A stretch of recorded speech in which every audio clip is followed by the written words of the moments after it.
Channel के जो join button है साथी, उस ज्वाइन बटन पे आप लोग 89 रुपीज़ का एक ज्वाइन बटन है जो कि आप इसको कर सकते हैं साथी।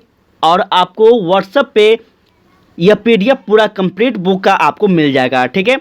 और साथ में अगर आपको किरण पब्लिकेशन का, रुक्मणी पब्लिकेशन का और यह रंजीत आयस सर का तीनों बुक चाहिए कंप्लीट, साथ में मैथ रीजनिंग पूरा एक्सप्लेनेशन के साथ, तो आप साथी 299 का कर सकते हैं। ज्वाइन बटन पे आपका ऑप्शन दिया गया है, तो वहाँ पे आप कर यह परचेस कर आप हमारे एक डिस्प्ले पे नंबर आएगा, उस नंबर पे आप हमें व्हाट्सअप कर सकते हैं स्क्रीनशॉट, तो आपको सारा बुक कंप्लीट पूरा डिटेल में पीडीएफ कर दिया जाएगा, ठीक है। तो चलिए स्टार्ट करते हैं साथी क्लास को। कोशिश कीजिएगा कि आप सभी को मार्केट में मिल जाए, अगर ना मिले तो आप लोग इस चीज़ को कीजिएगा, हमें कमेंट कीजिएगा, आपका हम कोशिश करेंगे कि आपका सॉल्यूशन कर पाएँ। नमस्कार साथियों, स्वागत है आप सभी एस्पिरेंट्स का इस आइकॉनिक एस्पिरेंट्स पे। साथी कैसे हैं आप लोग? आशा करता हूं कि आप सभी अच्छे होंगे और अपने तैयारी को बहुत ही अच्छे ढंग से कर रहे होंगे। आज आपका प्रैक्टिस सेट नंबर आपका 12 होने वाला है साथी, रंजीत आयस सर का। इससे पहले आपका प्रैक्टिस सेट 1 से लेकर आपका 11 तक सारा का सारा अपलोड कर दिया गया है और बहुत ही बेहतर ढंग से समझाया गया है। साथ में आपका किरण पब्लिकेशन का साथी पूरा प्रैक्टिस सेट कंप्लीट करवाया गया है। उसके बाद आपका रुक्मणी पब्लिकेशन का पूरा बुक कंप्लीट करवाया गया है इस चैनल पे। तो आप सभी से रिक्वेस्ट है कि आप लोग जो भी नए साथी आ रहे हैं, आप लोग उसको भी देखा कीजिए। काफ़ी इंपॉर्टेंट क्वेश्चन वहाँ पे साथी, जो कि आपके एग्ज़ाम में 100% आने की संभावना है, ठीक है। आज हम प्रैक्टिस सेट नंबर 12 पे चर्चा करने वाले हैं, और जिन साथी को यह प्रैक्टिस सेट का पीडीएफ चाहिए वो हमारे टेलीग्राम को ज्वाइन कर लेंगे, वहाँ पर आपको मिल जाएगा। एक इम्पॉर्टेंट बात था साथी आप सभी से कि एक तो प्रैक्टिस सेट चल रहा है, जो चल रहा है लगभग आपका समाप्त भी होने वाला है। इसके बाद आपका हम सोच रहे थे कि कुछ और अभी का, क्योंकि अभी आपका लगभग 1 से 1.5 महीना बचा हुआ है एग्ज़ाम का, तो सोच रहे थे कि 1-2 प्रैक्टिस सेट मेरे नज़र में है और भी, क्योंकि काफ़ी इम्पोर्टेंट पब्लिकेशन है और आपको वहाँ से भी क्वेश्चन करना चाहिए। जिसमें हम सबसे पहला अगर बात करें तो सबसे पहला आपका अध्ययन मंत्रा है। आप लोग सभी लोग जानते होंगे, काफ़ी बेहतरीन बुक है अध्ययन मंत्रा का। ये एक प्रैक्टिस सेट है। दूसरा रंजीत आयस सर का ही प्रैक्टिस सेट है, जिसमें आपका सिर्फ जीएस है, सिर्फ सोशल साइंस का सारा क्वेश्चन है साथी, 1 to 5 के लिए, सभी के लिए।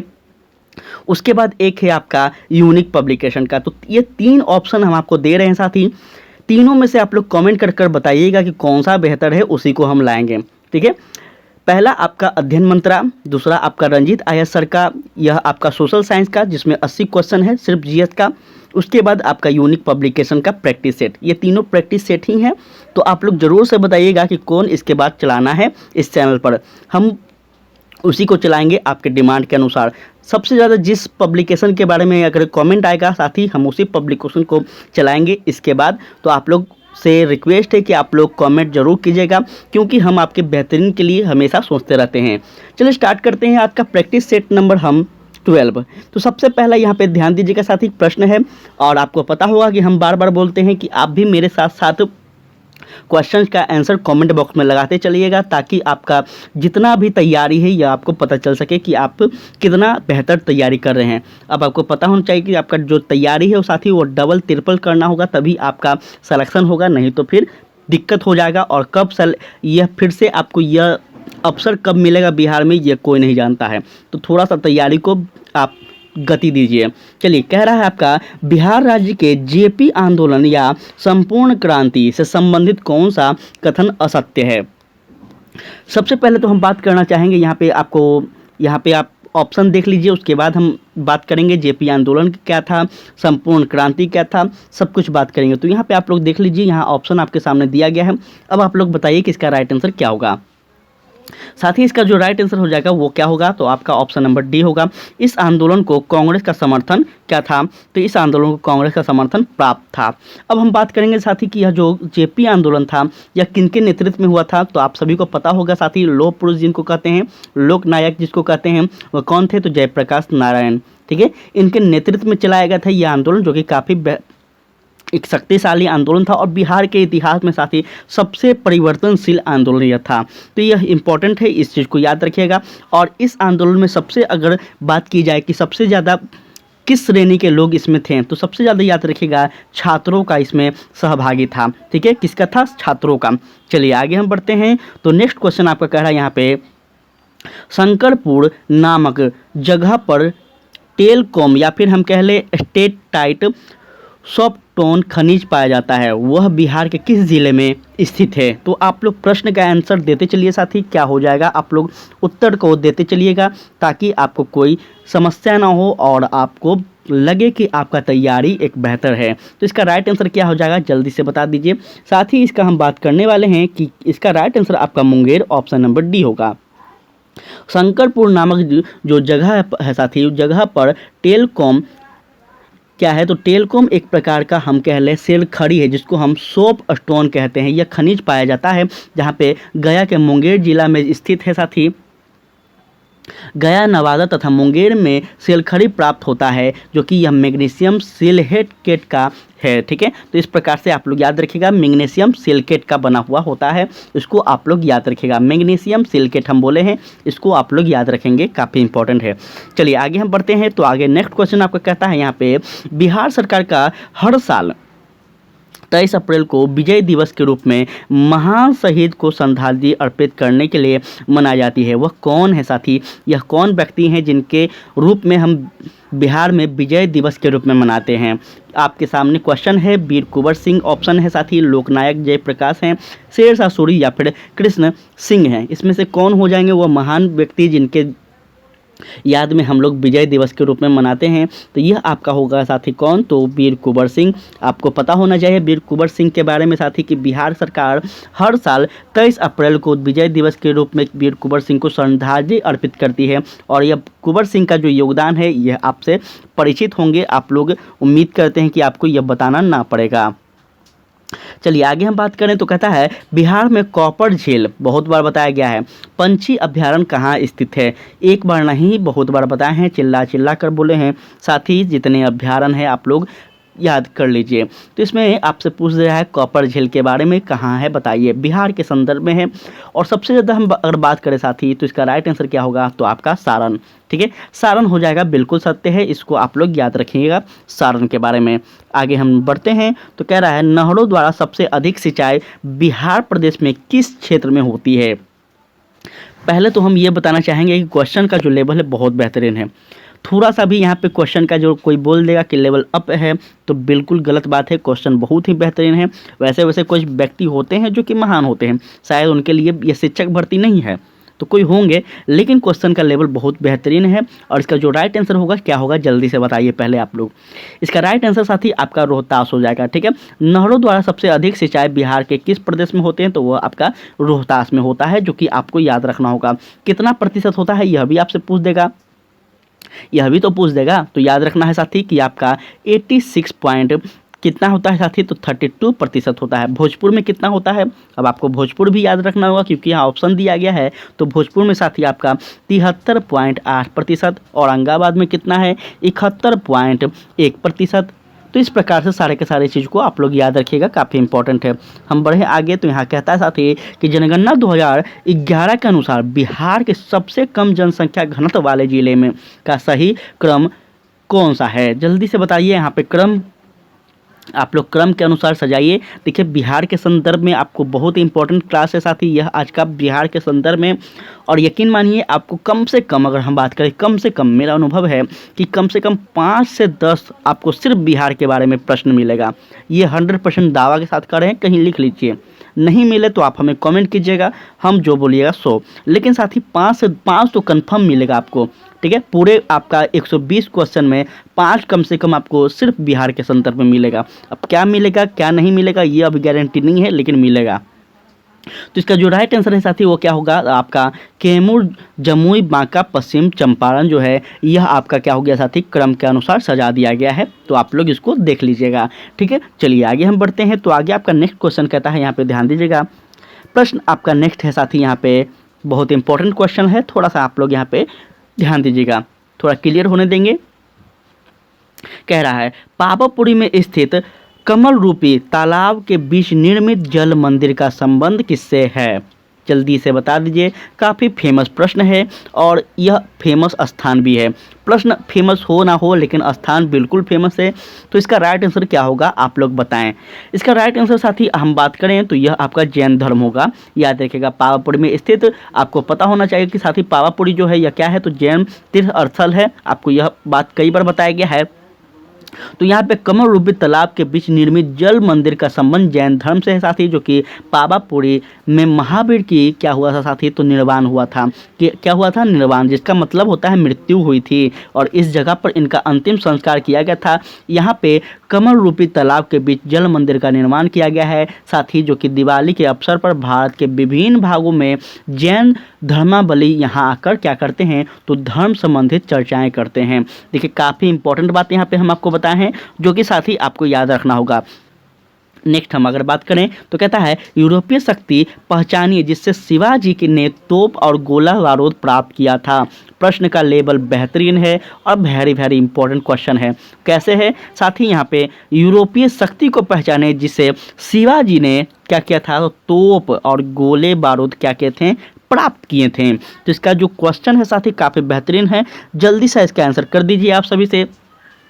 आप सभी से पूरा एक्सपेक्ट है मुझे कि इसका आंसर आप कर पाएंगे। तो क्या होगा इसका आंसर, जल्दी बताइए। इसका आंसर होगा साथी आपका वह कौन था, तो वह आपका हो जाएगा साथी पुर्तगाल था। ठीक है, पुर्तगाल था। सबसे पहले आपको अगर क्रम में हम बात करें तो सबसे पहली यूरोपीय कंपनी जो था साथी वह पुर्तगाल ही था। इसको आप लोग याद रखिएगा अच्छे ढंग से।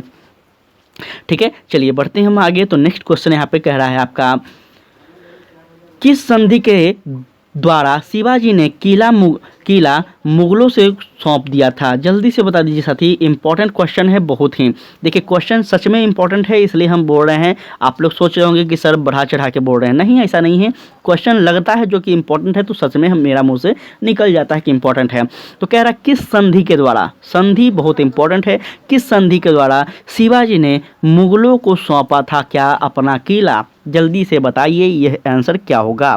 तो इसका राइट आंसर जो होगा साथी वो हम आपको बताए हैं, क्या हो जाएगा, तो यह पुरंदर की संधि था। याद कीजिए पुरंदर का संधि हम बताए हैं आपको। अगर नहीं बताए हैं तो आपको यह देखना चाहिए पहले वाला वीडियो। मुझे जहाँ तक याद है ज़्यादा दिन नहीं हुआ, या कल या परसों तरसों वाला वीडियो में हम पुरंदर की संधि के बारे में चर्चा किए हैं। क्योंकि आमेर का राजा जय सिंह ने पुरंदर के किले में शिवाजी की घेराबंदी कर शिवाजी को क्या किया था साथी, तो जून 1665 में 1665 में 1665 में ध्यान दीजिएगा पुरंदर की संधि के लिए बाध्य किया था, जिसके तहत शिवाजी के 23 किले मुगलों को सौंप दिया गया था। इसको याद रखिएगा। और शिवाजी के पुत्र संभाजी को मुगल सेवा में भेज दिया गया था। तो काफ़ी इंपॉर्टेंट है, आपसे पूछ दिया जाए तो आपको यहाँ पे यह कहानी को याद रखिएगा। आगे हम बढ़ते हैं तो कहता है किस मुगल शासक ने अपनी राजधानी आगरा से दिल्ली स्थानांतरित की। आसान प्रश्न है, जल्दी से बता दिए। आसान क्वेश्चन है, बहुत ही आसान क्वेश्चन है। किस मुगल शासक ने राजधानी अपना आगरा से दिल्ली स्थानांतरित किया था। क्वेश्चन बहुत आसान है, जल्दी बताइए। तो यह आपका कौन था साथी, शाहजहां था। ठीक है, कब किया था, तो 1638 में किया था। चलिए आगे हम बात करते हैं। कह रहा है भारत में पहली बार ट्रेन का संचालन किस वर्ष हुआ था। क्वेश्चन इंपॉर्टेंट है। अंग्रेजों की जब आप उपलब्धि पढ़ोगे ना तो अब आप ये पढ़ोगे कि ट्रेन, डाक, तार, ये सभी का जो संचालन हुआ था, इसका विकास हुआ था, किस प्रकार से हुआ था, क्या हुआ था। ठीक है, तो इसका राइट आंसर क्या होगा साथी, यह आपका होगा 1853 में। ठीक है, भारत में पहली बार साथी रेल कब हुई थी, तो 1853 में बम्बई, जो कि बोरी बंदर हम इसको कहते थे पहले, बम्बई से थाने के मध्य चलाई गई थी। काफ़ी इंपॉर्टेंट है और आप सबको उम्मीद है कि पता होगा। भारत में रेल निर्माण का मुख्य उद्देश्य भारत के कच्चे माल को देश के अंदर के हिस्सों में क्या करना था साथी, तो हिस्से के बंदरगाह तक ले जाना था। ठीक है, यह अंग्रेजों का उद्देश्य नहीं था कि ट्रेन का निर्माण जो कर रहे हैं वो लोग, वो इसलिए ताकि उस पर यात्री लोग यात्री करें। ठीक है, यह नहीं था। उनका जो उद्देश्य था वो यह था कि जो अंग्रेजों का अलग अलग क्षेत्रों में उनका कोठी हो गया था साथी, उस कोठी तक क्या था, तो ट्रेनों के माध्यम से कच्चे माल को पहुंचाना था। सिंपल शब्दों में याद रखिएगा, यही उद्देश्य था। वो अलग बात है कि आज हम लोग इसका प्रयोग कर रहे हैं, लेकिन प्रथम जो उद्देश्य था ऐसा नहीं था कि अंग्रेज हमारे लिए ट्रेन को छोड़ कर गए थे, ऐसा कतई भी नहीं है। चलिए हम बात करें अगर आगे तो कहता है निम्न में से किस पुस्तकालय में ऐतिहासिक महत्व की सामग्री का सबसे बड़ा संग्रह है? जल्दी से बता दीजिए, क्वेश्चन इंपॉर्टेंट है। निम्न में से किस पुस्तकालय में ऐतिहासिक महत्व की सामग्री का सबसे बड़ा संग्रह है? साथ ही इसमें से आप लोग आंसर देख लीजिए और जल्दी बताइए क्या हो जाएगा। क्वेश्चन आपके सामने है और ऑप्शन भी दिया गया है। तो साथ ही यह आपका क्या होगा, तो यह आपका होगा Khuda Bakhsh oriental public library. Option number A Khuda Bakhsh oriental public library. साथ ही यह आपका 5 अक्टूबर, ध्यान दीजिएगा, 1891 ईस्वी में, काफ़ी इंपॉर्टेंट है इसलिए आप लोग याद रखिएगा, 5 अक्टूबर 1891 ईस्वी को क्या होता साथी, खान बहादुर खुदा बख्श के द्वारा स्थापित की जाती है। और बिहार में इतिहास के दुर्लभ ग्रंथों के साथ एक विशाल लाइब्रेरी है। बिहार के राज्यपाल इस लाइब्रेरी के पदेन अध्यक्ष होते हैं, जो कि साथी आप सभी में से किसी को नहीं पता होगा, ये हम 100% हैं। ठीक है, तो आप लोग इसको याद रखिएगा, कौन सा, तो खुदा बख्श ओरिएंटल पब्लिक लाइब्रेरी। ठीक है, इसके पदेन अध्यक्ष कौन होते हैं, तो बिहार के राज्यपाल होते हैं। ठीक है, चलिए बढ़ते हैं आगे। कह रहा है बांग्लादेश का राष्ट्रीय गान आमार सोनार बांग्ला की रचना किसने की है? क्वेश्चन बहुत इजी है और आसान है। सबसे पहले तो इजी है लेकिन साथ ही इम्पोर्टेंट भी है। यह किसने लिखा था, तो आपको याद होना चाहिए साथी, यह आपका हो जाएगा कौन, तो यह आपका रविंद्रनाथ टैगोर हो जाएंगे। कब लिखे थे याद कीजिए आप सभी लोग साथी, यह तो लिखा गया था बाद में, लेकिन आपको याद होना चाहिए कि जब आपका 1905 में क्या होता है, बंगाल विभाजन होने के लिए अध्यादेश लागू किया जाता है, तो उसी समय रविंद्रनाथ टैगोर क्या कहते साथी, अमार सोनार बांग्ला, मतलब मेरा जो बंगाल है साथी वह बहुत ही सुंदर है, बहुत ही बेहतरीन है। यह गीत के रूप में यह गाते हैं, जो कि आज वर्तमान में अगर हम बात कर लें साथी, तो वर्तमान में यह कहाँ का राष्ट्रीय गान है, आप लोग जरूर बताएं। तो यह आपका बांग्लादेश का राष्ट्रीय गान है। ठीक है, इसको आप लोग याद रखिएगा, काफ़ी इंपॉर्टेंट है इस बात को। चलिए आगे हम बढ़ते हैं। तो कह रहा है टाइगर ऑफ मैसूर के नाम से कौन जाना जाता है? साथ ही क्वेश्चन इंपॉर्टेंट है, क्या हैदर अली है, टीपू सुल्तान है, यदुराज बेदोयार है या फिर कृष्णदेव राय हैं? इसमें से कौन है जो कि मैसूर में साथी वह टाइगर ऑफ मैसूर के नाम से जाने जाते हैं? ठीक है, तो इसमें आपका राइट आंसर क्या होगा साथी, यह होगा टीपू सुल्तान को क्या कहते हैं, तो मैसूर का टाइगर के नाम से जाना जाता है। वर्तमान में मैसूर का नाम क्या हो गया है, जल्दी बताइए आप लोग कमेंट में। कम से कम इतना तो आप लोग कमेंट किया कीजिए, क्या है वर्तमान में मैसूर को क्या कहते हैं, जल्दी बताइए। ये कौन सा राज्य है, कौन सा जिला है, ये आपको बताना है मैसूर के बारे में। चलिए आगे हम बात करें, तो यहाँ ध्यान दीजिएगा, सब कुछ हम नहीं बताएंगे, थोड़ा सा आपको भी रिसर्च करना होगा, तभी आपका बेहतर रिजल्ट आ पाएगा। ठीक है, सब कुछ नहीं हम बता पाएंगे साथी, वो इसलिए नहीं बताएंगे ताकि आप थोड़ा रिसर्च करें। जितना हाथ पैर मारिएगा उतना ज़्यादा आपके लिए बेहतर होगा, इसलिए हम प्रयास करते हैं कि आप लोग हाथ पैर मारिए। ठीक है, शांति से बैठिएगा, कुछ नहीं होगा, हाथ पैर मारना जरूरी है। चलिए आगे हम बात करें, तो कहता है स्वतंत्र भारत के प्रथम कैबिनेट में से वो कौन से व्यक्ति थे जिन्होंने बाद में बहुत बड़े पैमाने पर लोगों का धर्म परिवर्तन करवा दिया? बहुत इजी क्वेश्चन है, बहुत इजी क्वेश्चन है। अब बोलिएगा कि इजी क्वेश्चन क्यों है, देखिए इजी मेरे लिए इसलिए है ताकि मेरा सारा पढ़ा गया है, इसलिए हम बोलते रहते हैं इजी। लेकिन आप लोग को भी ऐसा बनना होगा ना, आपको भी पढ़ना होगा, तब आपके लिए भी इजी हो जाएगा। यह क्या हो जाएगा साथी, तो आपका डॉक्टर BR अम्बेडकर ही थे ना, जो क्या करते हैं, तो अधिक से अधिक हिंदुओं को लेकर धर्म परिवर्तन कर लेते हैं। खासकर दलित समुदाय के जितने भी व्यक्ति लोग थे, अधिक से अधिक, मुझे एग्जैक्ट डाटा नहीं याद आ रहा है, लेकिन कहीं ना कहीं मुझे याद नहीं है कितने लाख लोग तो शायद थे जो कि BR अम्बेडकर के साथ साथ ही बौद्ध धर्म में क्या कर लेते हैं, बौद्ध धर्म को अपना लेते हैं। तो आप लोग इसको याद रखिएगा, कब की घटना है, तो याद रखिएगा आपका वर्ष 1942 की घटना है, साथ ही इसको आप लोग याद रखिएगा। ठीक है, चलिए आगे हम बात करें, तो ध्यान दीजिएगा साथी। नेक्स्ट क्वेश्चन आपका कहता है कि पाकिस्तान स्वतंत्रता दिवस कब मनाते हैं? बहुत ईजी क्वेश्चन है, किसको नहीं पता होगा कि पाकिस्तान जो है यह आपको भारत का जो स्वतंत्रता दिवस है साथी 15 अगस्त को है, उससे एक दिन पहले आपका पाकिस्तान आज़ाद होता है, अर्थात 14 अगस्त को हम मनाते हैं। ठीक है, सॉरी हम नहीं मनाते हैं, पाकिस्तान के लोग मनाते हैं, क्षमा चाहिएगा साथी। तो इस प्रकार से आप लोग इसको याद रखिएगा। चलिए आगे हम बात करें, तो यहाँ पे ध्यान दीजिएगा, कहता है भारत का पहला रक्षा मंत्री कौन थे? क्वेश्चन इंपॉर्टेंट है, क्वेश्चन इंपॉर्टेंट है, भारत का पहला रक्षा मंत्री कौन थे, जल्दी से बता दीजिए। क्वेश्चन आज का काफ़ी इंपॉर्टेंट है, कितने सारे विद्यार्थी आज क्लास में हैं ये आप लोग जल्दी से बताएं साथी, और आप लोग सेशन को थोड़ा शेयर कर दीजिए साथी, प्लीज़ आपसे रिक्वेस्ट है, विनती है, जो भी है आपके लिए बेहतर से बेहतर कंटेंट लाने का प्रयास करते थे। हम खुद सोचते रहते हैं कि आपको किस प्रकार से इस बार सिलेक्शन दिलवा पाएँ, कितना कुछ कर पाएँ कि आपका सिलेक्शन हो जाए, क्योंकि आपके साथ बिल्कुल अन्याय हुआ है।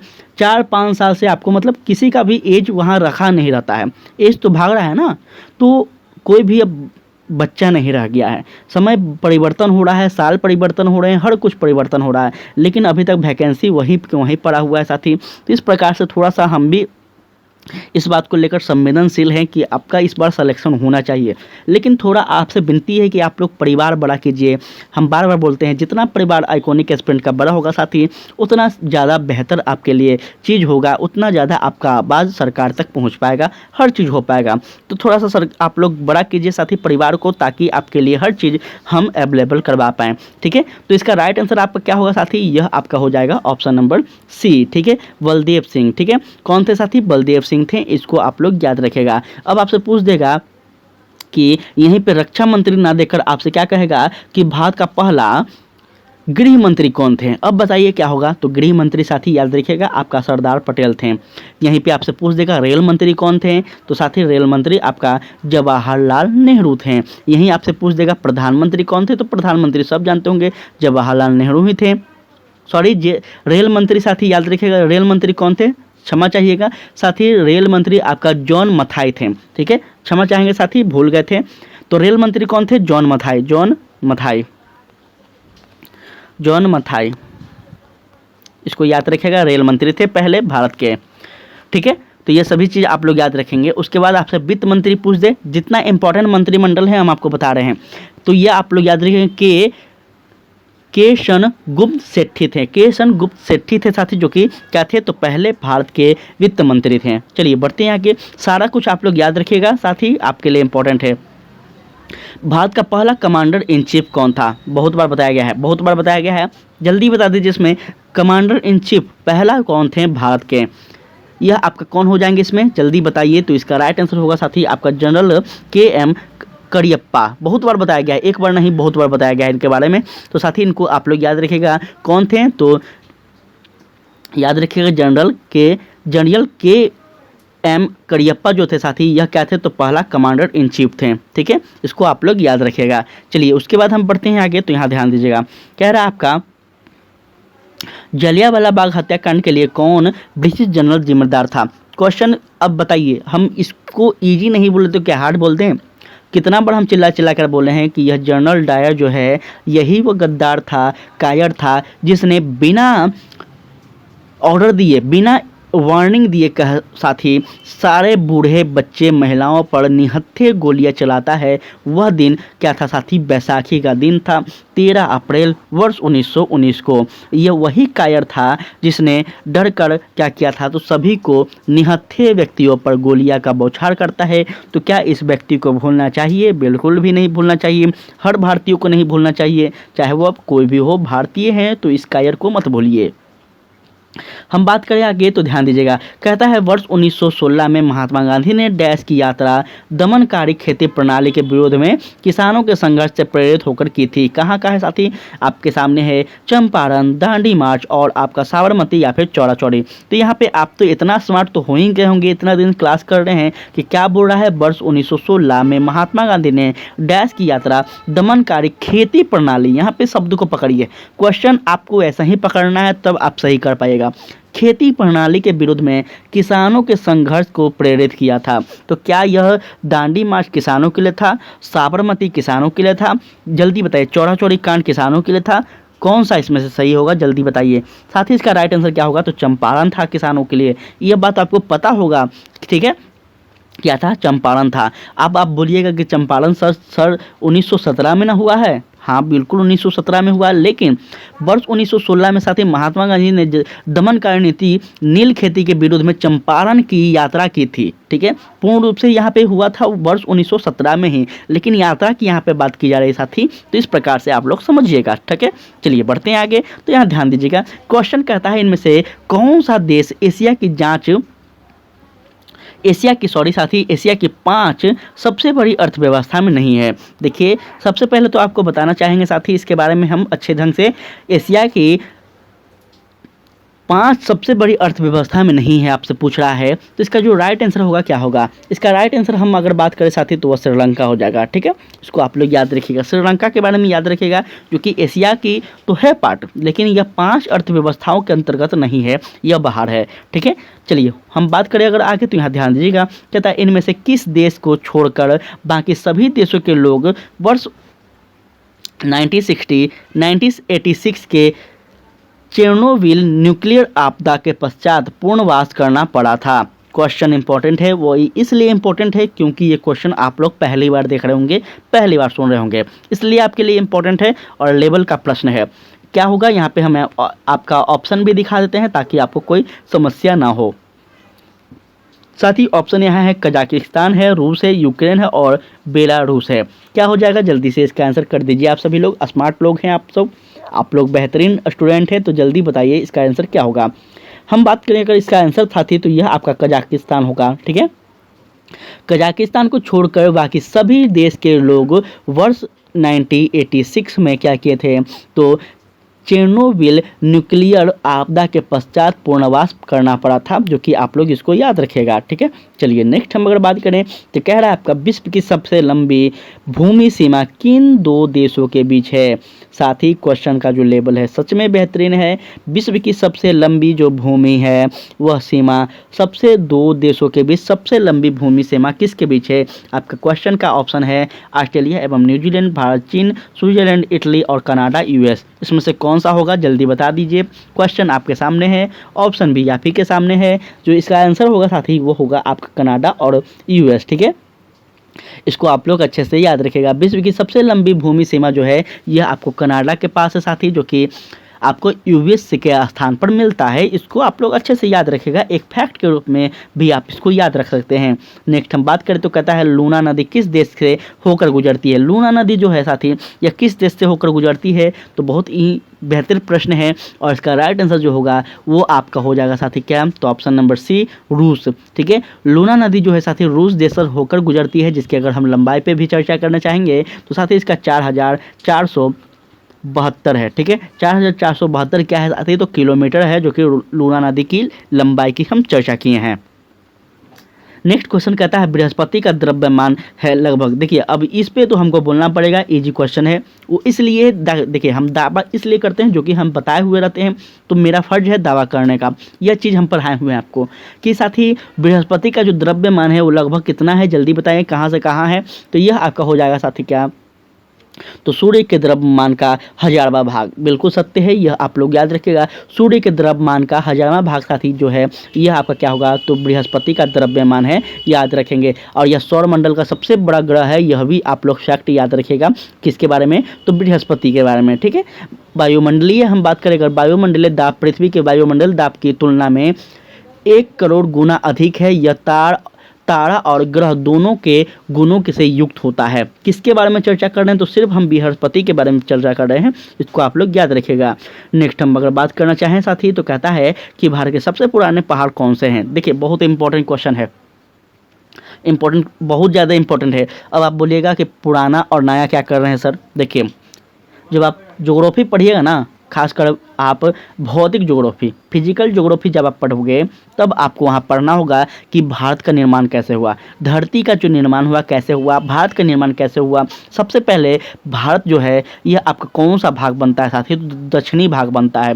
ठीक है, दक्षिण भारत जो है ये सबसे पहले सबसे पुराना है, इसको याद रखिएगा। इसका राइट आंसर जो होगा क्या हो जाएगा, इतना हिंट दे दिए हैं, अब तो बता दीजिए, इतना हिंट दिए हैं हम, तो अरावली होगा। ठीक है, भारत का सबसे पुराना पहाड़ अरावली है साथी, जिसका विस्तार पश्चिम गुजरात से लेकर दिल्ली तक होता है। ठीक है, इसको आप लोग याद रखेंगे, काफ़ी इंपॉर्टेंट है साथी इसके बारे में। चलिए हम बताते हैं आगे। तो कहता है सियाचिन हिमनद, ध्यान दीजिएगा, सियाचिन हिमनद निम्नलिखित में से किस घाटी के निकट स्थित है। क्वेश्चन इंपॉर्टेंट है, सियाचिन के बारे में जल्दी से बता दीजिए। वर्तमान में कहीं ना कहीं यह काफ़ी एक प्रकार से कहा मुद्दा रहा है साथी, हाईलाइट मुद्दा रहा है, तो आप लोग इसका राइट आंसर कर दीजिए क्या होगा। इसका राइट आंसर हो जाएगा आपका नुब्रा घाटी। ठीक है, नुब्रा घाटी जो है साथी यह क्या है, तो नुब्रा घाटी एक 3 भुजाओं वाली घाटी है जो कि लद्दाख घाटी के उत्तर पूर्व में स्थित है और यह यशोक और नुब्रा नदी के संगम से बनी है। ठीक है, प्रयास मेरा यही है कि सब कुछ क्लियर कर पाएं। चलिए आगे हम बात करें तो यहाँ ध्यान दीजिएगा, कह रहा है निम्नलिखित में से कौन सा कथन सही नहीं है। स्टेटमेंट वाला प्रश्न है, जल्दी से इसका उत्तर दे दीजिए। स्टेटमेंट वाला क्वेश्चन आपको बहुत अच्छे ढंग से हम बताए हैं कि कैसे सॉल्व करा जाता है। तो क्या हो जाएगा साथी, इसमें से राइट आंसर बताएं। इसका राइट आंसर होगा आपका महादेव पहाड़ी, मेघालय पहाड़ी के पश्चिम में है, जो कि बिल्कुल क्या है साथी, तो बिल्कुल यह सत्य है। इसको आप लोग याद रखिएगा, काफ़ी इंपॉर्टेंट है। इसके बारे में थोड़ा सा यहाँ पे याद रखिएगा साथी, इसके बारे में किसके बारे में, तो महादेव पहाड़ी, जो कि इसके बारे में हम बात करें तो यह आपका मध्य प्रदेश में स्थित महादेव पहाड़ी की श्रृंखला सतपुड़ा श्रेणी के मध्यवर्ती भाग का निर्माण करती है। ये पहाड़ी मैकाल पहाड़ी के पश्चिम में स्थित है, जो कि बिल्कुल यह सही है। इसको आप लोग याद रखेगा। नेक्स्ट क्वेश्चन कहता है आपका नियमगिरी। ठीक है, यहाँ पे नियमगिरी नहीं होना चाहिए, नीलगिरी पहाड़ी है, लेकिन गलत टाइप किया गया है शायद थी। यहाँ पे ध्यान दीजिएगा, नियमगिरी पहाड़ी कह रहा है, नीलगिरी पहाड़ी कह रहा है। नीलगिरी पहाड़ी किस राज्य के कालाहांडी जिले में स्थित है, तो जल्दी से बता दीजिए इसका राइट आंसर क्या होगा। साथ ही हम बात करें इसके बारे में तो यह आपका ऑप्शन नंबर क्या होगा, ए, उड़ीसा। ठीक है, इसके बारे में ध्यान दीजिएगा साथ ही कि नीलगिरी पहाड़ी की श्रृंखला है जो उड़ीसा के रायगढ़ और कालाहांडी जिले में स्थित है। यह पहाड़ी डोगरिया कोंध, ठीक है, डोगरिया कोंध नामक आदिवासी लोगों का मूल स्थान है। कौन सा साथी, तो कालाहांडी। इसको आप लोग याद रखेंगे। चलिए आगे हम बढ़ते हैं तो कहता है उत्तर भारत में बाढ़ की घटनाएं हाल में क्यों बढ़ी है। जल्दी से बता दिए कि उत्तर भारत में बाढ़ की जो घटनाएं हैं साथी, यह हाल में क्यों बढ़ी है, क्यों बढ़ी है, जल्दी से बताएं।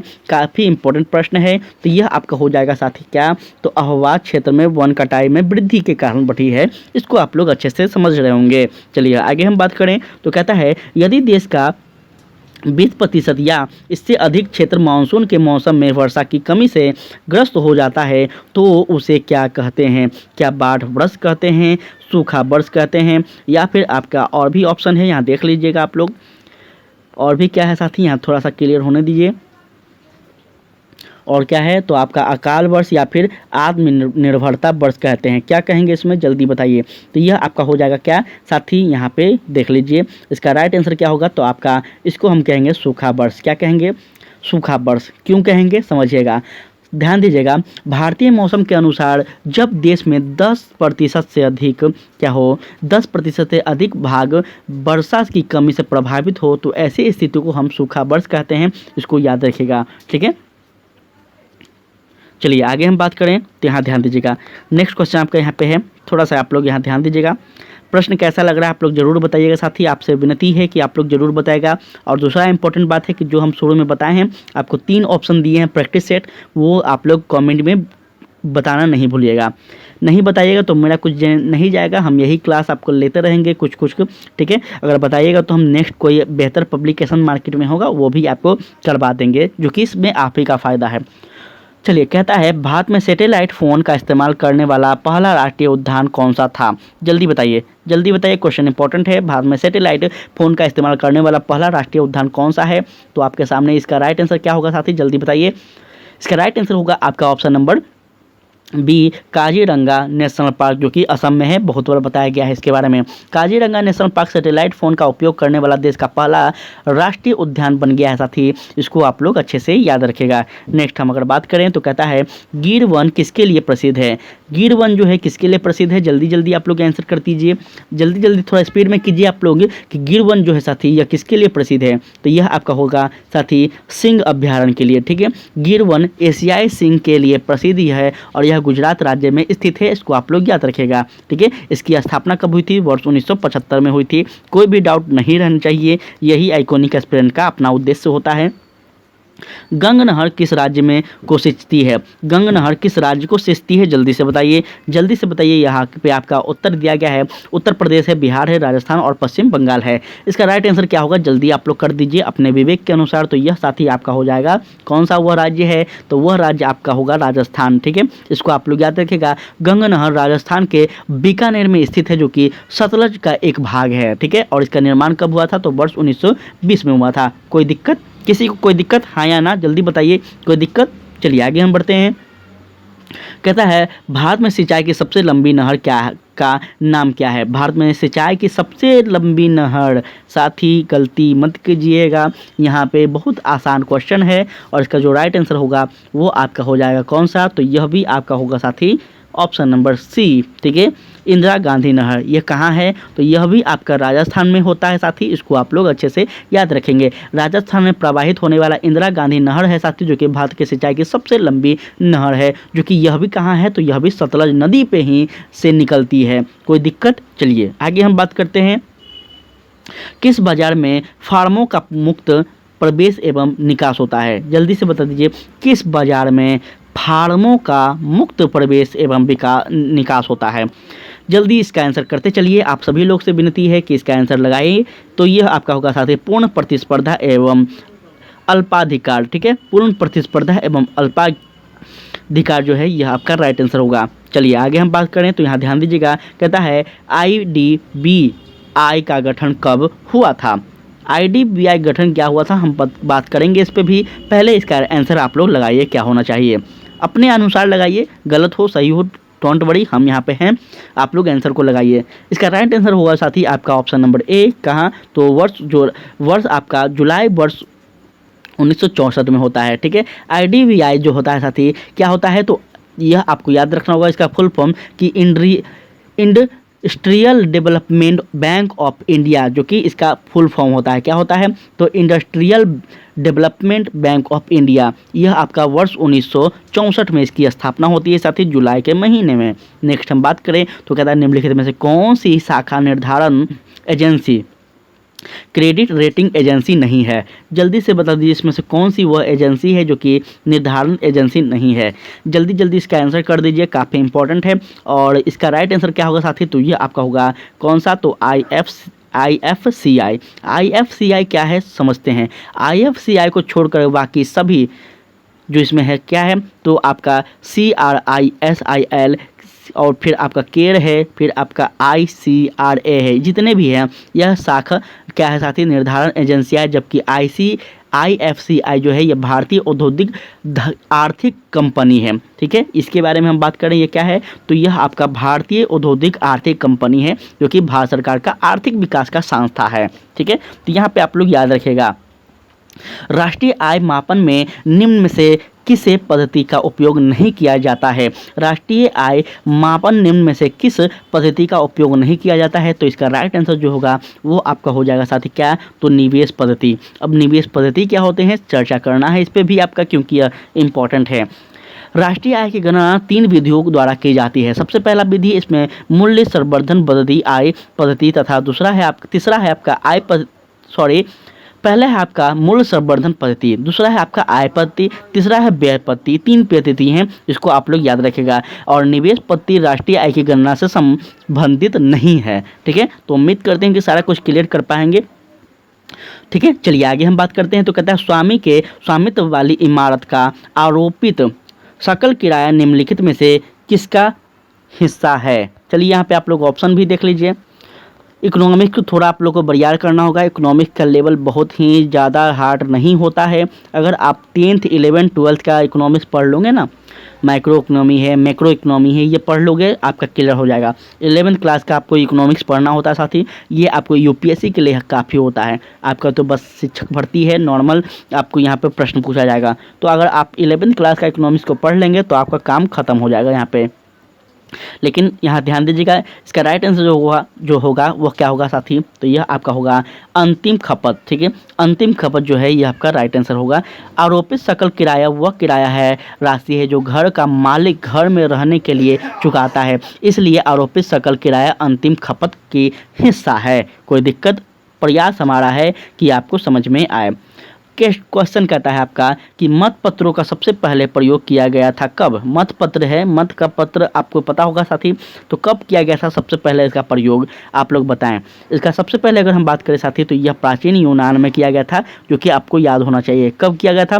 तो मत पत्र का सबसे पहले प्रयोग आपका प्राचीन यूनान में, वो भी कब? तो अगर एग्जैक्ट हम बात करें तो यह आपको 139 ईसा पूर्व में किया गया था। कोई समस्या यहाँ पे? कोई समस्या किसी को तो आप लोग ज़रूर बताइए। देखिए इतना बेहतर आपको बड़ा से बड़ा चैनल कोचिंग चैनल वाला भी नहीं बताएगा। हर चीज़ बताते हैं, जो क्वेश्चन है उससे रिलेटेड हर चीज़ हम आपको प्रयास करते हैं कि आपको बताते हैं। एकाधिकार मताधिकार तंत्र क्या है? एकाधिकार मताधिकार तंत्र क्या है? जल्दी बताइए, हम उसके बाद आपको बताने के लिए यहाँ पे हाजिर हैं। पहले आप लोग अपना अपना आंसर दे दीजिए। ऑप्शन आपके सामने दिया गया है, तो आप लोग अपने विवेक के अनुसार इसका आंसर कर दें। क्या होगा? एकाधिकार मताधिकार क्या होता है?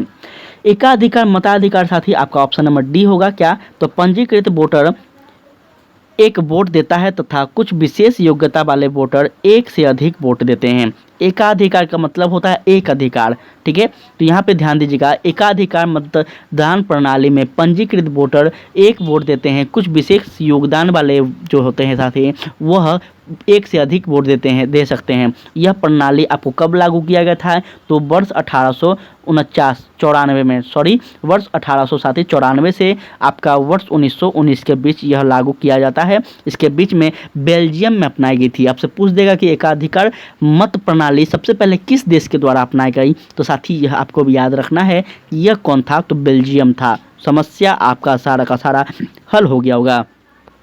हम बात करें अगर आगे, तो कहता है भारत का, ध्यान दीजिएगा, जब भारत और रूस के बीच मैत्री सहयोग संधि पर हस्ताक्षर किए गए तब रूस का नेता कौन था? देखिए बहुत इंपॉर्टेंट क्वेश्चन है। इंपॉर्टेंट क्वेश्चन जहाँ रहेगा वहाँ तो हमको वेरी इंपॉर्टेंट करना ही पड़ेगा। तो क्या होगा इसका राइट आंसर? बताइए, जल्दी बताइए इसका राइट आंसर क्या होगा? इसका राइट आंसर होगा साथी आपका ऑप्शन नंबर यहाँ पे क्या होगा? तो लियोनिड ब्रेजनेव थे। तो कौन थे? लियोनिड ब्रेजनेव थे, ठीक है। कब हुआ था? तो वर्ष 1971 ईस्वी में। आपको याद रखना होगा कि भारत और रूस के बीच मैत्री और सहयोग की संधि पर हस्ताक्षर हुए थे। उस समय जो रूस के नेता थे यह आपका लियोनिड ब्रेजनेव थे। इसको आप लोग अच्छे से याद रखिएगा। हम अगर बात करें तो यहाँ पे एक चीज़ और आपको बताना है कि उस समय भारत के नेता कौन थे। ये आप लोग बताइएगा कि वर्ष 1971 में भारत के प्रधानमंत्री कौन रहे थे, ये आपको बताना है। काफ़ी इंपॉर्टेंट है क्योंकि आपको बताना होगा। राजनीति और नीतियों से उपयुत्पन्न शब्द इंद्रधनुष गठबंधन शब्द किसने दिया? क्वेश्चन इंपॉर्टेंट है, ध्यान दीजिएगा। फिर से बताएंगे, राजनीतिक और नीतियों से व्युत्पन्न शब्द इंद्रधनुष गठबंधन शब्द जो है किसने दिया है? जल्दी बता दीजिए। प्रणब मुखर्जी हैं, बराक ओबामा हैं, मित रोमेन हैं और ए.वी. वाजपेयी हैं। कौन है इसमें? जल्दी से बता दीजिए। इसमें से कौन है साथी? जल्दी बताइए आप सभी लोग। तो यह आपका हो जाएगा कौन? तो यह आपको याद रखना होगा साथी, बराक ओबामा। बराक ओबामा कौन थे यह आपको मुझे बताने का ज़रूरत नहीं है, आप लोग को पता होना चाहिए बराक ओबामा के बारे में साथी, ठीक है। चलिए आगे हम बढ़ते हैं। तो एक मिनट, यहाँ पे आपको थोड़ा दिक्कत हो रहा होगा कि इंद्रधनुष गठबंधन का मतलब भी बता दीजिए सब, ध्यान दीजिएगा। इंद्रधनुष गठबंधन का अर्थ होता है साथी कई विभिन्न समूहों का एक राजनीतिक गठबंधन से, ठीक है। इस प्रकार से आप लोग याद रखिएगा इंद्रधनुष। अभी वर्तमान में जो बिहार में आप लोग देख रहे हैं गठबंधन की सरकार है, जो कि काले सरकार कह लें, फेंकू सरकार कह लें, कुछ भी कह लें, तो इस प्रकार से आप लोग देख सकते हैं जो कि पूरा देश के जितना भी विपक्षी दल के नेताएं हैं सभी मिलकर क्या कर रहे हैं, तो केंद्र में सरकार बनाने की योजना बना रहे हैं। इसलिए छात्र जो है वह कहीं भी जाए उससे फर्क नहीं पड़ता है। तो यह आपका एक प्रकार से इंद्रधनुष गठबंधन का एग्जाम्पल था। चलिए आगे हम बढ़ते हैं। तो कहता है यह किसने कहा था कि एडोल्फ हिटलर जर्मनी है और जर्मनी एडोल्फ हिटलर है? जल्दी से बता दीजिए यह किसने कहा था कि एडोल्फ हिटलर जर्मनी है और जर्मनी एडोल्फ हिटलर है? जो कि हिटलर के लिए वचनबद्ध है, वह वचनबद्ध के लिए वचनबद्ध है। देखिए क्वेश्चन इंपॉर्टेंट है, यह किसका कथन था? पहले तो कथन आपको याद रखना होगा। अगर आपको एग्जाम में प्रश्न पूछ दिया जाए, आपको तो ऐसा मेंस नहीं है, अगर मेंस होता साथी तो ये बीपीएससी वाले के लिए काफ़ी फायदेमंद है। अगर उनसे ऐसा प्रश्न पूछ दिया जाएगा तो वो स्टेटमेंट को अगर अपने मेंस में यह उतार देंगे तो यहाँ पे फ्री का नंबर मिल जाएगा, फ्री का नंबर मिलेगा, गारंटी है। तो ये कथन किसका है? तो याद रखिएगा यह कथन आपका हो जाएगा साथी किसका है? तो आर हेंस का है। ठीक है, आर हेंस जर्मनी का एक नाजी नेता थे जिन्होंने कहा था कि साथी एडोल्फ हिटलर जर्मनी है और जर्मनी ही एडोल्फ हिटलर है। जो हिटलर के लिए वचनबद्ध है वह जर्मनी के लिए भी वचनबद्ध है। ठीक है, ये कथन आप लोग अच्छे से याद रखिएगा, इन्हीं का था। राज्य के विषय में फासिज्म क्या है? जल्दी बता दीजिए, राज्य के विषय में फासिज्म। फासिज्म क्या होता है इस पे भी हम बात करेंगे, पहले ये बताइए। एक एक शब्द पे हम चर्चा करेंगे साथी, कोई भी दिक्कत नहीं होगा। आप टीचर बनने वाले हैं, आने वाले समय में आपको भी एक्सप्लेन करना होगा, तो आपको ऐसा बनाकर भेजना है मेरा, ताकि आप साथी कहीं भी जाए तो अपने बिहार का नाम रोशन करें, अपने बिहार के छात्रों का नाम रोशन करें। अगर बिहार में होता है तो बहुत खुशी की बात है, अगर ना भी हो तो जहाँ भी रहें आप बेहतर से बेहतर स्टेट पे रहें। तो साथ ही इसका जो राइट आंसर होगा वो क्या होगा? इसका राइट आंसर होगा आपका ऑप्शन नंबर यहाँ पे, राज्य राजा के नियंत्रण में रहता है। ठीक है, इसका राइट आंसर होगा। अब यहाँ पे चर्चा भी करेंगे। देखिए, फाजिमवाद जो होता है साथी, आपको पता होगा कि आप जब पढ़ेंगे आधुनिक इतिहास तो वहाँ पे कई विचारधाराओं का उत्पन्न होता है, जिसमें आप फांसीवाद कह लें, आप कह लें उपयोगीवाद कह लें, नाजीवाद कह लें, बहुत सारा ये सब था। ठीक है, इसी में एक है क्या? तो फांसीवाद। फांसीवाद एक शासन पद्धति है जिसमें राज्य राजा के नियंत्रण में रहता है, अर्थात क्या कह लें साथी इसको, राज्य राजा के नियंत्रण में, अर्थात हम एक प्रकार से कह लें तानाशाही शासन। ठीक है, तो इस प्रकार से आप लोग याद रखिएगा। मेरा समझाने का तरीका कैसा लग रहा है आप लोग ज़रूर बताइएगा, और ऐसा नहीं कि आप लोग बुरा मान जाइएगा अभी हम जो बोल दिए थोड़ा सा कि किसी का सिलेक्शन नहीं होता तो आप लोग दूसरे राज्य में, तो ऐसा नहीं है साथी। किसी न किसी तो ऐसा है कि बिल्कुल कि थोड़ा सा टफ है इस बार का एग्ज़ाम, ये मुझे पता है, अच्छी भली भांति पता है। तो इस बार सिलेक्शन लेना आपके लिए तभी बेहतर होगा जब आप डबल ट्रिपल तैयारी करेंगे। जो बोलेंगे हम स्पष्ट बोलेंगे, झूठ बोलना मेरा आदत नहीं है, नहीं तो फिर बहुत फंसिएगा, आपको गारंटी है। हम शुरू से ही आपको आगाज़ कर रहे हैं कि आप लोग तैयारी बहुत अच्छे ढंग से करिए। अभी कितना दिन है आपके पास? अभी भी आपको हम बात करें तो आपका यह जुलाई पूरा महीना हो गया और लगभग 20 दिन उधर, फिर भी अगर हम बात करें तो आपके पास 50 दिन के आसपास बचता है। 50 दिन में आप ठान लीजिए कि डेली एक टॉपिक करना है, डेली एक टॉपिक, 50 टॉपिक ख़त्म होगा। और 50 टॉपिक जब आपका ख़त्म हो जाएगा ना, गारंटी है आपका बीपीएससी कोई नहीं छांट सकता, चाहे वो बिहार का बच्चा हो, पूरे देश का बच्चा हो, या पूरे एशिया का बच्चा हो। ठीक है, तो इस तरह से आप लोग तैयारी थोड़ा स्मार्ट कीजिए। हम शुरू दिन से ही आपको बोल रहे हैं, जब से ये नीति लागू हुआ था, जब से ये डोमिसाइल लागू कर दिया, तभी से हम आपको बोल रहे हैं तैयारी में डबल ट्रिपल मेहनत कर दीजिए, पूरा जी जान झोंक दीजिए। स्विट्जरलैंड के राष्ट्रपति का कार्यकाल कितने वर्ष तक होता है? जल्दी बताइए। आप लोग बोलिएगा कि सर बहुत बकवास करते हैं, बकवास नहीं करते हैं साथी, थोड़ा सा पर्सनल अपना एक रहा है तो इसलिए हम आपको बता देते हैं। वैसे भी आप अपने छात्र हैं, अपने स्टूडेंट हैं, अपने परिवार के सदस्य हैं, तो मेरा गाइड करना आपका मेरा फ़र्ज़ बनता है, मानना ना मानना वो आपकी फ़र्ज़ है।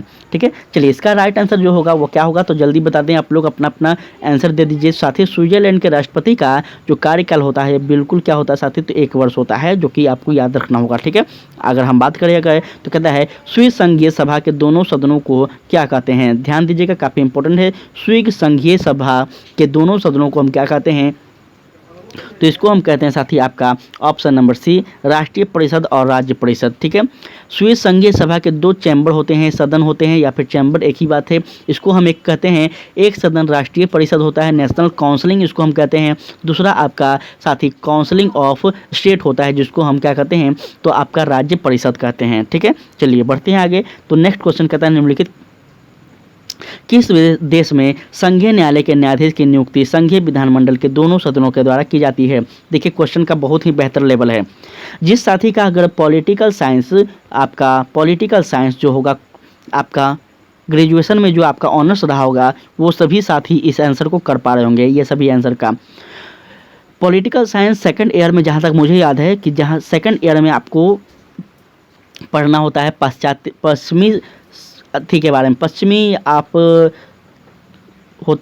संविधान के बारे में पढ़ना होता है। ठीक है, तो वहीं पे आपको ये सब चीज़ मिलेगा। चलिए इसका राइट आंसर जो होगा वो क्या हो जाएगा, तो यह आपका होगा ऑप्शन नंबर डी। ठीक है, ऑप्शन नंबर ए और बी दोनों। ठीक है, स्विट्जरलैंड और जर्मनी दोनों सही होगा, इसको आप लोग अच्छे से याद रखेंगे। चलिए, स्विट्जरलैंड में प्रत्यक्ष लोकतंत्र में क्या समाहित होता है? स्विट्जरलैंड में प्रत्यक्ष लोकतंत्र में क्या समाहित होता है? जल्दी जल्दी बताइए आप लोग, जल्दी जल्दी बताइए। आपका IR इंटरनेशनल रिलेशन यहाँ पे पूछ रहा है, इंटरनेशनल के बारे में आपसे बात किया जा रहा है। जल्दी जल्दी आप लोग यहाँ पे पूछ दीजिए और बता दीजिए आपका आंसर क्या होगा। तो क्या होगा? सहज समृद्धि होगा, याद रखिएगा, ठीक है। इसको आप लोग अच्छे से याद रखिएगा, काफ़ी इंपॉर्टेंट है। स्विट्जरलैंड में प्रत्यक्ष लोकतंत्र के माध्यम से प्राकृतिक विकास या फिर सहज समृद्धि संपन्न होता है साथी, इसको अच्छे से आप लोग याद रखिएगा। हम बात करें आगे, तो कहता है निम्नलिखित में से कौन सी विधि ऊष्मा स्थानांतरण की है? जल्दी बता दीजिए, ऊष्मा स्थानांतरण की कौन सी विधि इसमें है? तो यह होगा संवहन की विधि, ठीक है। कई बार चर्चा भी की है संवहन का जो है साथी, यह क्या है? तो ऊष्मा स्थानांतरण की वह प्रक्रिया है जिसमें गैस अथवा द्रव्य में ऊष्मा का संचार अणुओं से प्रभाव होता है। आप लोग इसको याद रखा कीजिए, समझे। चलिए आगे हम बात करें तो कहता है, ध्यान दीजिएगा, डेजर्ट कूलर द्वारा शीतलन किस पर आधारित होता है? डेजर्ट कूलर के द्वारा शीतलन जो है किस पर आधारित होता है? जल्दी जल्दी आप लोग आंसर कीजिए। देखिए यहाँ पे आपका ऑप्शन दिया गया है, इसमें से कुछ ना कुछ जरूर होगा, आप लोग आंसर को जल्दी जल्दी लगाइए। तो इसका राइट आंसर होगा साथी आपका वाष्पीय सेल शीतलन पर, ठीक है। डेजर्ट कूलर वाष्पीय सेल शीतलन के सिद्धांत का कार्य करता है। इसमें जल परिवेश की ऊष्मा के द्वारा वाष्पीकृत हो जाता है, जिसे हम क्या कहते हैं? तो इसको ही हम कहते हैं साथी परिवेश का तापमान कम हो जाना, या फिर हम शीतलन प्रवाह उत्पन्न करना इसको कहते हैं, ठीक है। तो इस प्रकार से आप लोग याद रखेगा।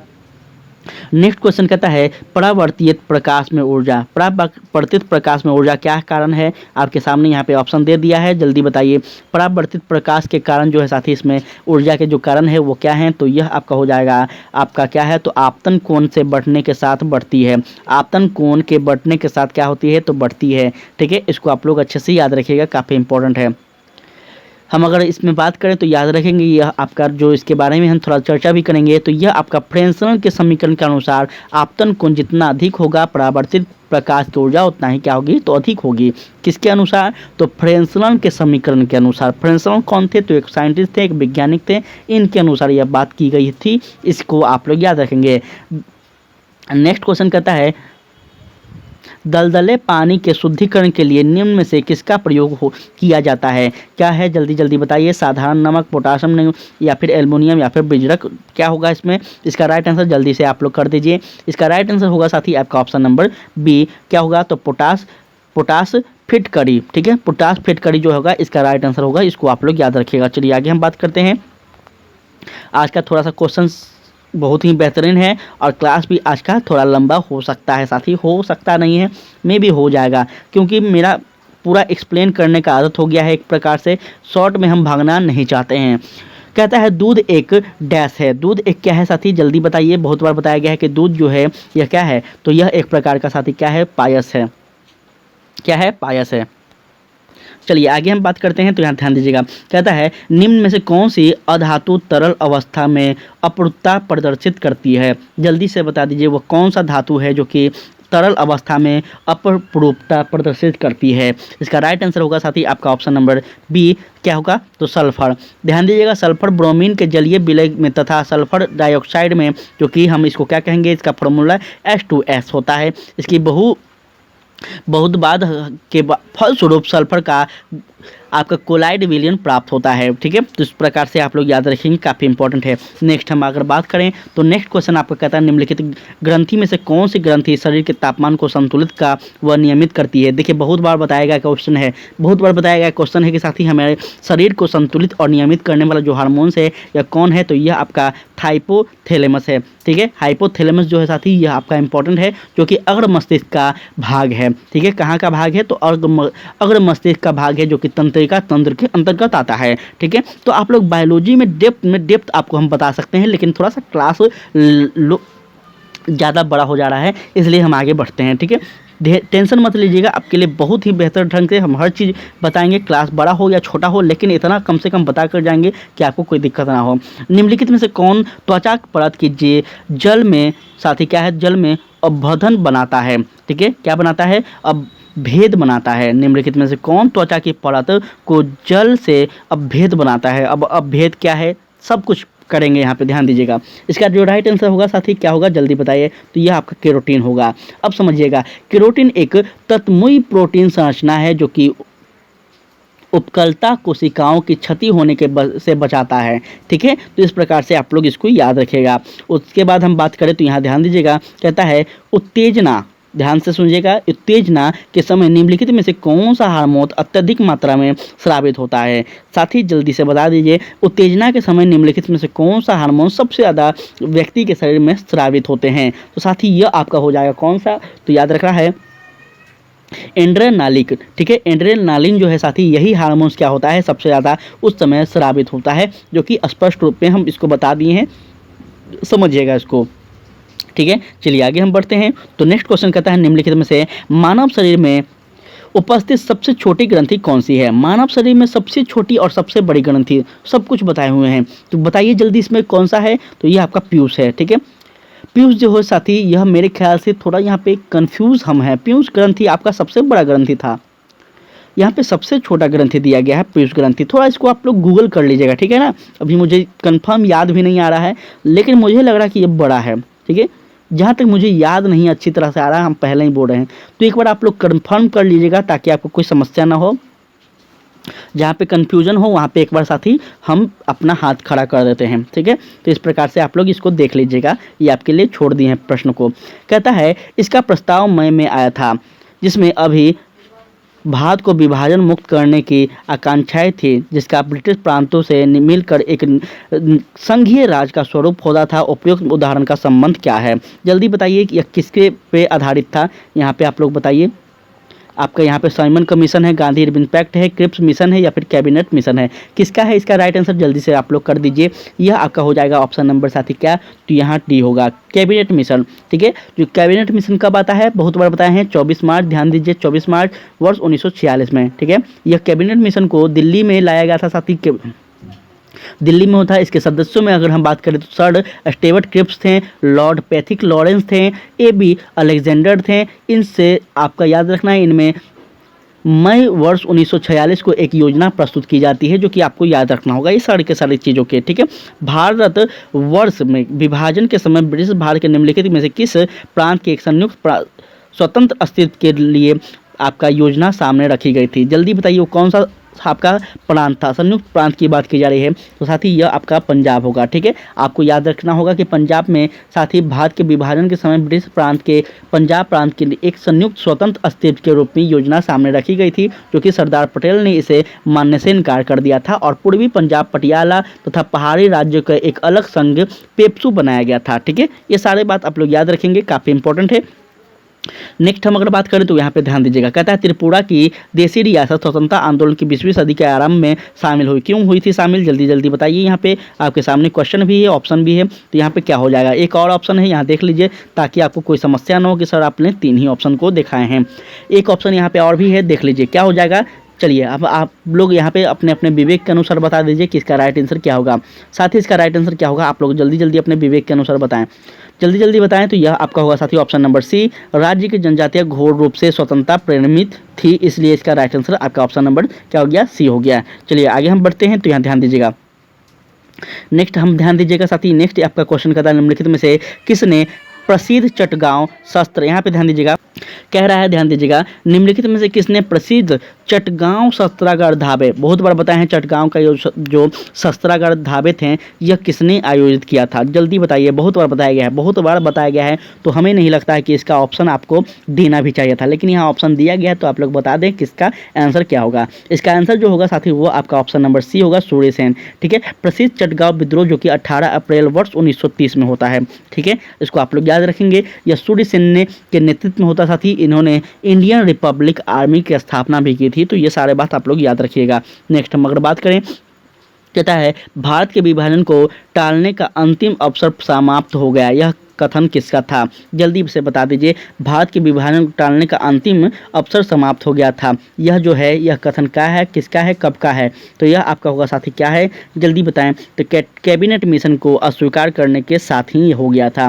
ठीक है, कैबिनेट मिशन के अस्वीकार करने के साथ ही भारत के विभाजन को टालने का अंतिम अवसर जो था यह समाप्त हो चुका था, इसको आप लोग अच्छे से ध्यान दीजिएगा। अगर हम आगे बात करें तो कहता है वर्ष 1946 में गठित अंतरिम कैबिनेट की अध्यक्षता किसने की थी, क्वेश्चन इंपॉर्टेंट, जल्दी बताइए। देखिए क्वेश्चन का लेवल कितना बेहतर है, आप लोग अब बोलिएगा कि क्वेश्चन आसान है क्वेश्चन सर ज़्यादा बढ़ा चढ़ा के बोलते नहीं, आसान नहीं है साथी, सच बता रहे हैं। ठीक है, जो पढ़ लिए उनके लिए सब आसान होता है, जो नहीं पढ़े उनके लिए सब हार्ड होता है। तो इसका जो राइट आंसर होगा साथी क्या होगा जल्दी बता दीजिए। इसका राइट आंसर आपका ऑप्शन नंबर होगा साथी क्या, तो जवाहरलाल नेहरू। ठीक है, वर्ष 1946 में गठित अंतरिम कैबिनेट की अध्यक्षता साथी जवाहरलाल नेहरू करते हैं, जो कि आप लोग याद रखिएगा। एक हम बात करें अगर आगे तो बारदोली सत्याग्रह जो कि वर्ष 1928 का नेतृत्व किसने किया था। साथ ही बारदोली सत्याग्रह आपको पता होना चाहिए, काफ़ी फेमस है। इसका जो आपका नेतृत्व कौन करते हैं तो सरदार वल्लभ भाई पटेल करते हैं। और सबसे इंपॉर्टेंट बात है साथी कि यही वल्लभ भाई पटेल को यहीं पे सरदार की उपाधि दी जाती है, किसमें तो बारदोली सत्याग्रह में ही। ठीक है, इसको आप लोग याद रखेगा। वर्ष 1919 में पंजाब में हुए अत्याचारों से विरोध के प्रतीक के रूप में किस विख्यात व्यक्ति ने ब्रिटिश सरकार द्वारा प्रदान की गई नाइटहुड की उपाधि को वापस कर दिया था, जल्दी बताइए। देखिए जल्दी बताइए, काफ़ी इंपॉर्टेंट क्वेश्चन है और हम इस पर डिस्कस भी किए हैं, बहुत बार डिस्कस किए हैं। इसका राइट आंसर साथी आपको याद रखना होगा कौन हो जाएंगे, तो यह आपका हो गए रविंद्रनाथ टैगोर। ठीक है साथी, जब जलियांवाला बाग हत्याकांड होता है साथी, तो उस समय उसके बाद जो जितने भी भारतीय स्वतंत्रता सेनानी थे, जितने भी भारतीय बड़े कद के जो नेता थे साथी, जिनको भी बड़ा बड़ा अधिकार दिया गया था, बड़े बड़े ब्रिटिश सरकार के द्वारा उनको कुछ ना कुछ उपाधि दी गई थी, सब लोग अपना अपना उपाधि को त्याग देते हैं, जिसमें आपको याद रखना होगा रविंद्रनाथ टैगोर के बारे में। ठीक है, चलिए आगे हम बढ़ते हैं। तो नेक्स्ट क्वेश्चन यहाँ पे है कि भारत के स्वतंत्रता संग्राम के दौरान घटे निम्नलिखित घटनाओं को सही क्रम अनुसार लगाइए। देखिए स्वतंत्रता संग्राम में जो जो घटनाएं हुए हैं उसको आप लोग क्रम के अनुसार सजाइए। उम्मीद करते हैं कि सब कुछ आपको पता होगा, सारा का सारा मुझे नहीं लगता कि आपको बताना चाहिए, तो जल्दी से आप लोग अपना कमेंट में लगा दीजिए इसको क्रम के अनुसार। यहाँ पे आपको हम इसका राइट आंसर जो होगा यह भी हम आपको बता देते हैं ताकि कोई समस्या आपको ना हो। इसका राइट आंसर साथी आपका ऑप्शन नंबर बी होगा। ठीक है, ऑप्शन नंबर बी होगा। अब आप लोग बताइए कि क्या क्या होगा क्या क्या नहीं होगा। चलिए यहाँ पे हम बात कर लेते हैं थोड़ा सा यहाँ पे। तो साथ ही सबसे पहले जो होता है वो आपका क्या होता है, तो मार्ले मिंटो सुधार होता है। मार्ले मिंटो सुधार कब होता है, वर्ष 1909 में होता है। मार्ले मिंटो सुधार वर्ष 1909 में होता है। और ये मार्लो क्या थे साथी, मार्लो भारत सचिव थे, और मार्ले जो थे वो भारत सचिव थे, और मिंटो जो थे वो वायसराय थे। इसको आप लोग याद रखिएगा। उसके बाद आपका सेकंड जो है यह क्या होता है, तो यह आपका मैंटिगुस चेम्सफोर्ड सुधार होता है। यह कब होता है, तो वर्ष 1919 में होता है। ठीक है, इसको याद रखिएगा। उसके बाद आपका चौरी चौरा जो हिंसा था यह होता है साथी, यह कब होता है, तो वर्ष 1922 में होता है। आपको याद होगा साथी यही हिंसा के बाद क्या होता है, तो गांधी जी के द्वारा असहयोग आंदोलन को वापस ले लिया जाता है। और अंतिम में आपका दांडी यात्रा होता है जो कि वर्ष 1930 में होता है। ठीक है, कहाँ से होता है, तो आपका साबरमती आश्रम से होता है। कितने सदस्य इसमें होते हैं, तो 78 सदस्य इसमें पार्टिसिपेट करते हैं। ठीक है, चलिए आगे हम बात करें। तो यहाँ ध्यान दीजिएगा। नेक्स्ट क्वेश्चन कहता है भारतीय स्वतंत्रता संग्राम के दौरान निम्नलिखित में से किसने प्रस्तावित किया कि स्वराज को सभी प्रकार के विदेशी नियंत्रण से मुक्त संपूर्ण स्वतंत्रता के रूप में परिभाषित किया जाए। जल्दी से बता दीजिए इसमें राइट आंसर क्या होगा। आपके सामने क्वेश्चन है और आंसर भी दिया गया है। इसका राइट आंसर क्या होगा जल्दी बताइए। देखिए क्वेश्चन का लेवल सच में बहुत बेहतर है, सच में बहुत बेहतर है। तो जल्दी जल्दी आप लोग आंसर कीजिए और इस लेवल का आप लोग क्वेश्चन करके जाइएगा तो गारंटी देते हैं हम कि आपके लिए कोई भी क्वेश्चन आपके लिए हार्ड नहीं होगा। आप लोग देख लीजिएगा, जब आप एग्ज़ाम देकर आइएगा तो ईमानदारी पूर्वक बताइएगा कि कितना आपको फ़ायदा हुआ है हमारे इस प्रैक्टिस सेट क्लास के। ठीक है, अभी नहीं बताना है, जब एग्ज़ाम होगा तभी आप बताइएगा। इसका राइट आंसर जो होगा साथी वो आपका होगा क्या, तो ऑप्शन नंबर बी मौलाना हसरत मोहानी के द्वारा। ठीक है, चलिए अगर हम बात करें आगे तो यहाँ ध्यान दीजिएगा निम्नलिखित वर्षों में से कब पर्यावरण संरक्षण अधिनियम पारित किया गया था। देखिए ये बताने का ज़रूरत नहीं है, हम आपको याद कीजिए जब पर्यावरण का क्लास ले रहे हैं, पर्यावरण का क्लास आपका रेगुलर हो रहा है, एक दिन अब्सेंट करके अल्टरनेट हो रहा है, आप लोग उसको देखते नहीं हैं। वहाँ पे हम आपको बहुत अच्छे ढंग से पर्यावरण क्या है, कैसे है, पर्यावरण के क्या आपका परिभाषा है, सब कुछ बताएं हम। ठीक है, तो वहाँ पे देखिए आपका सारा क्लियर हो जाएगा। यह जो था साथी आपका कब आता है, तो 1986 में आता है। ठीक है, इसको आप लोग अच्छे से याद रखेंगे। चलिए आगे हम बात करें तो कहता है निम्नलिखित में से कौन एक द्वितीयक प्रदूषक नहीं है। साथ ही इसमें द्वितीयक प्रदूषक कौन नहीं है, तो यह आपका हो जाएगा कौन, तो सल्फर डाइऑक्साइड। ठीक है, सल्फर डाइऑक्साइड जो है यह आपका क्या है, तो द्वितीयक प्रदूषक नहीं है, इसको आप लोग अच्छे से याद रखिएगा। नेक्स्ट हम बात करें तो कहता है निम्नलिखित में से कौन एक सही सुमेलित नहीं है। जल्दी जल्दी इसमें आंसर कर दीजिए, सही सुमेलित इसमें से कौन सा नहीं है। इसका राइट आंसर हम अगर बात करें तो पेरियार राष्ट्रीय उद्यान जो कि हुंगल, यह क्या है साथी, तो सही सम्मिलित नहीं है। ठीक है, ध्यान दीजिएगा, यहाँ पे हम बात करना चाहेंगे साथी इनके बारे में। इस स्थान के बारे में, तो यहाँ पे आपका क्या होगा, पेरियार राष्ट्रीय उद्यान हाथियों के लिए प्रसिद्ध है, जो कि सभी विकल्प सही सम्मिलित है, लेकिन पेरियार राष्ट्रीय उद्यान दक्षिण भारत के केरल राज्य में स्थित है। इसका स्थापना आपका वर्ष 1942 ईस्वी में राष्ट्रीय उद्यान के रूप में किया गया था, जो कि आप लोग याद रखेंगे। और पेरियार कौन थे, तो आपको याद होना चाहिए साथी, यह दक्षिण भारत के गांधी के रूप में जाने जाते हैं। दक्षिण भारत के एक महान समाज सुधारक व्यक्ति होते हैं पेरियार, इन्हीं के नाम पे पेरियार राष्ट्रीय उद्यान रखा गया है। ठीक है, तो आप लोग इसको याद रखेंगे, काफ़ी इंपॉर्टेंट है। हम बात करें अगर आगे, तो कहता है पर्यावरण में ग्रीन हाउस प्रभाव में वृद्धि होती है। पर्यावरण में ग्रीन हाउस प्रभाव में वृद्धि होती है, कब होती है, कैसे होती है, तो इसका राइट आंसर आपका कार्बन डाइऑक्साइड का कारण होती है। ठीक है, चलिए आगे हम बात करते हैं। तो नेक्स्ट क्वेश्चन कहता है निम्नलिखित में से कौन प्रदूषण संकेतक पौधा है। निम्नलिखित में से कौन प्रदूषक संकेतक पौधा है, इसमें से जल्दी बताएं। तो यह आपका हो जाएगा लाइकेन। ठीक है, लाइकेन जो है, लाइकेन थेलेफाइट प्रकार की वनस्पति है, जो कि कवक, फंगी तथा शैवाल, जिसको हम एल्जिया कहते हैं, दोनों मिलकर बनती है। ठीक है, ये सारे के सारे इंपॉर्टेंट है, थोड़ा आप लोग याद रखिएगा। उसके बाद हम बात करें तो कहता है निम्नलिखित ऊर्जा स्रोत में से कौन सा पर्यावरण को स्वच्छ रखने के लिए सर्वोत्तम है। जल्दी आप लोग इसका आंसर कर दीजिए, क्या हो जाएगा। इसका जो आंसर होगा साथी, वो आपका ऑप्शन नंबर क्या होगा, तो इसका राइट आंसर होगा आपका ऑप्शन नंबर डी। क्या है, तो सौर सेल। ठीक है, सौर सेल इसका राइट आंसर होगा। नाभिकीय ऊर्जा में विकिरण यदि के आदि के खतरे होते हैं और सौर ऊर्जा का प्रयोग स्वच्छ एवं पर्यावरण को सुरक्षित रखना होता है। इस प्रकार से आपका right answer option number D होगा। चलिए हम बात करें अगर आगे, तो कहता है जैव विविधता का सबसे महत्वपूर्ण पहलू है। जैव विविधता का सबसे महत्वपूर्ण पहलू क्या है, आपको पता होना चाहिए। जैव विविधता पे हम बहुत बार चर्चा किए हैं, जैव विविधता क्या है। तो साथ ही इसका राइट आंसर होगा आपका क्या, तो ऑप्शन नंबर ए, पारिस्थितिक तंत्र का निर्वहन। ठीक है, जैव विविधता का मतलब हम बात करें साथी, तो जैवों में विविधता, जैव का मतलब क्या होता है, तो जीवन होता है। ठीक है, जैव का मतलब क्या होता है, जीवन होता है, जंतु होते हैं, और इसमें विविधता की बात की जा रही है। तो इस प्रकार से आपका पारिस्थितिक तंत्र के बारे में आप लोग याद रखिएगा। ठीक है, उम्मीद करते हैं कि सब कुछ आपको क्लियर कर पाएँ। चलिए आगे हम बढ़ते हैं। तो आपका नेक्स्ट क्वेश्चन है, यहाँ ध्यान दीजिएगा। नेक्स्ट प्रश्न आपका यहाँ पे है साथी, ध्यान दीजिएगा। निम्नलिखित युग्म में से कौन सही सम्मिलित है। चलिए बताइए, यहाँ पे आपका युग्म दिया गया है, एक तरफ पर्वत है, सारे के सारे जगह का है, और उसका क्या क्या है संबंध है, आप लोग बताइए, जल्दी बताइए। सारा कुछ करवाया गया है, जल्दी से आप लोग इसका आंसर कर दें। साथ ही इसका आंसर आपका होगा हरे पौधे, जो कि पारिस्थितिक तंत्र से क्या है, बिल्कुल सही है। पारिस्थितिक तंत्र क्या होता है, तो पारिस्थितिक तंत्र जो होता है साथी, या पर्यावरण से संबंधित होते हैं, जो कि आपको याद रखना होगा। वर्ष 1935 में याद रखिएगा साथी, यहाँ पे ध्यान दीजिएगा।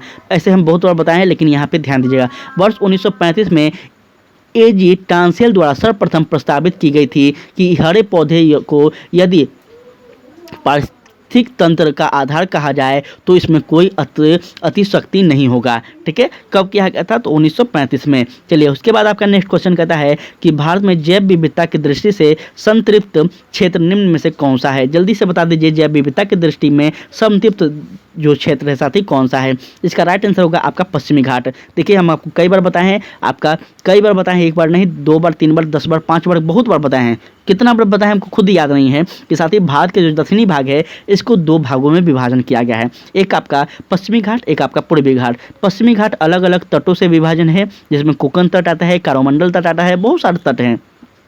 उसके बाद इस प्रकार से आपका राइट आंसर होगा। ठीक है, इसको आप लोग याद रखिएगा। पश्चिमी घाट संरचना की दृष्टि से एक संपूर्ण इकाई है, यह भारत में जैव विविधता की दृष्टि से समृद्ध क्षेत्र है। इसको आप लोग अच्छे से याद रखेंगे। और अंतिम प्रश्न है साथी, यहाँ ध्यान दीजिएगा। अंतिम प्रश्न है आपको यहाँ पे कह रहा है, यहाँ आपका अंतिम प्रश्न कि जैव विविधता के कम होने का मुख्य कारण क्या है। जैव विविधता के कम होने का जो मुख्य कारण साथी क्या है, जल्दी से बता दीजिए। यह आपका अंतिम प्रश्न है, इसका राइट आंसर क्या होगा। इसका जो राइट आंसर होगा साथी, वो आपका होगा ऑप्शन नंबर डी, आवासीय विनाश। ठीक है, आवासीय विनाश। अब इसका तात्पर्य क्या है, थोड़ा सा इस पर समझ लीजिएगा। प्राकृतिक संसाधनों के दोहन तथा औद्योगिक उत्पादन एवं नगरीयकरणों को बढ़ाने देने के लिए उद्देश्य की प्राप्ति साथी उद्देश्य की प्राकृतिक वास या फिर विनाश किया जा रहा है, जो कि जैव विविधता के कम होने का मुख्य कारण है।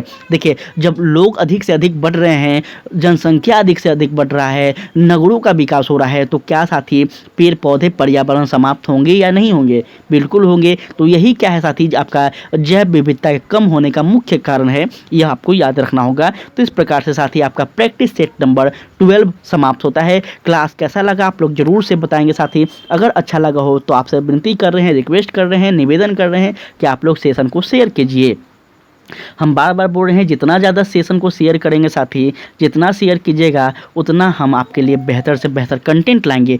अपना परिवार बड़ा होगा तो बेहतर से बेहतर आपके लिए कंटेंट लाएंगे साथी, और आपके लिए सच में सब कुछ करने के लिए मेरा उद्देश्य इतना ही है कि हमारे आइकॉनिक एस्पिरेंट के जितने विद्यार्थी हों सबका सिलेक्शन जल्द से जल्द हो और सब एक आने वाले समय में अच्छे जगह पे हों। ठीक है, तो थोड़ा सा आप लोग सेशन को शेयर कीजिए साथी। आपके लिए विनती है कि 2 मिनट के लिए आप लोग सेशन को शेयर कर दिया कीजिए। ठीक है, और एक बात इंपॉर्टेंट है कि हम जो बताए हैं आपको 3 चीज़, वो 3 बात आप लोग जरूर कमेंट में बताइएगा। शुरुआत वाला चीज़ देख लीजिएगा, 3 चीज़ क्या है उसको आपको कमेंट में बताना है, तो जल्दी से बताइएगा। अगर देर से बताइएगा आप लोग तो फिर समझ नहीं रहेगा, कंप्लीट नहीं होगा, फिर आप लोग मेरे पे बरस जाइएगा। तो थोड़ा सा जल्दी बताइएगा, आप सभी से विनती है। और टेलीग्राम से जरूर ज्वाइन कर लेंगे साथी, और फीडबैक दीजिएगा जरूर कि कैसा लगा क्लास, क्या रहा क्या नहीं। ठीक है, तो आज के लिए इतना ही। जय हिंद, जय भारत।